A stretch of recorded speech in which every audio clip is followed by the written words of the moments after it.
folks, welcome back to my channel. Today we are taking a look at G.I. Joe Classified number 70, Shipwreck. I have been waiting for this figure ever since they announced the G.I. Joe Classified series. Shipwreck was the best character in the original cartoon, by none, at least for the Joes.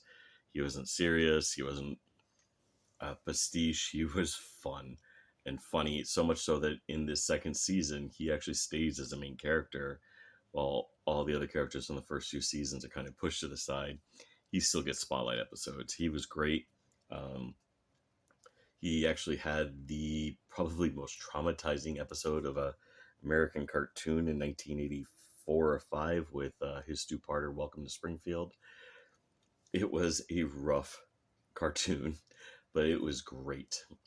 As you can see here, he is dressed like a sailor and he does look like his normal self. As we take a look, he does have a very good head sculpt.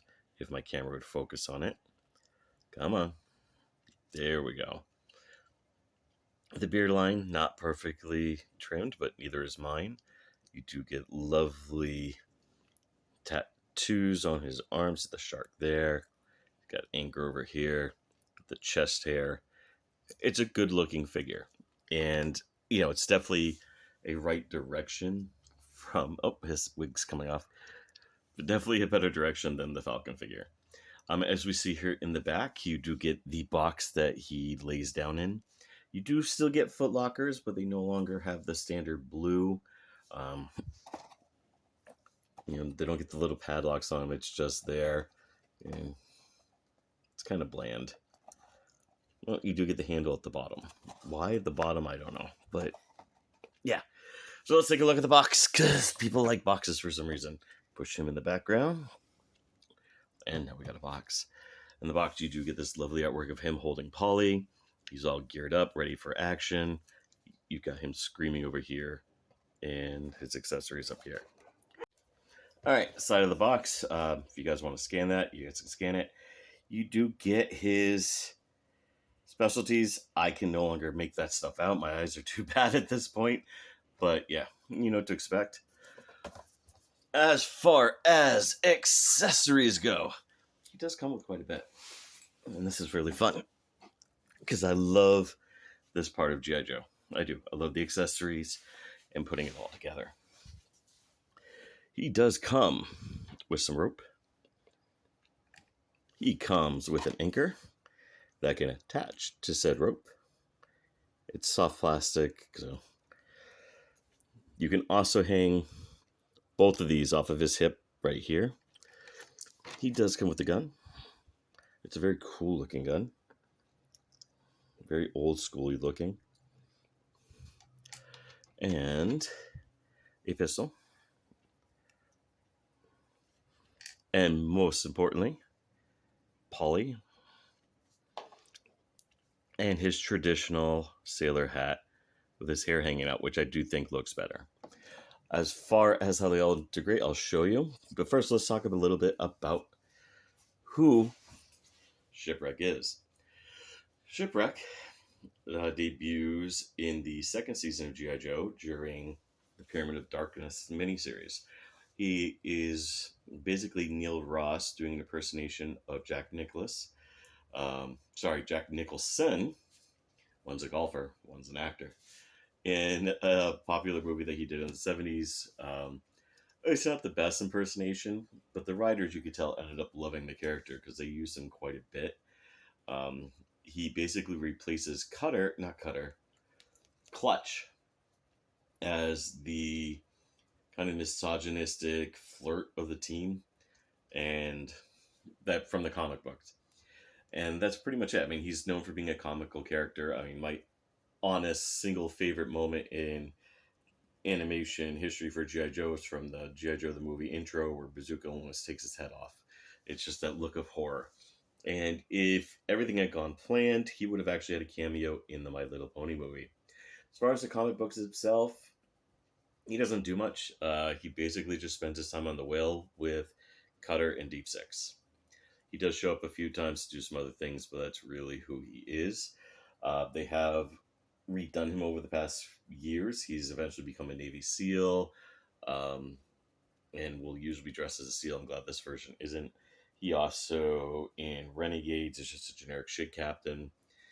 His real name is Hector X Delgado, and if you go by the cartoon's history, he is an orphan and is adopted, and he is very proud of his family. So let's go ahead and get him all geared up. Doing the rope. Now, you can hang it off this hook, and just kind of hangs there. Turn around and it'll hang better, but it's just kind of there. It doesn't really do much. What you are supposed to do with it is put it over his shoulder. And the way you do that is you basically come up and you put it over like you were putting it over your own shoulder.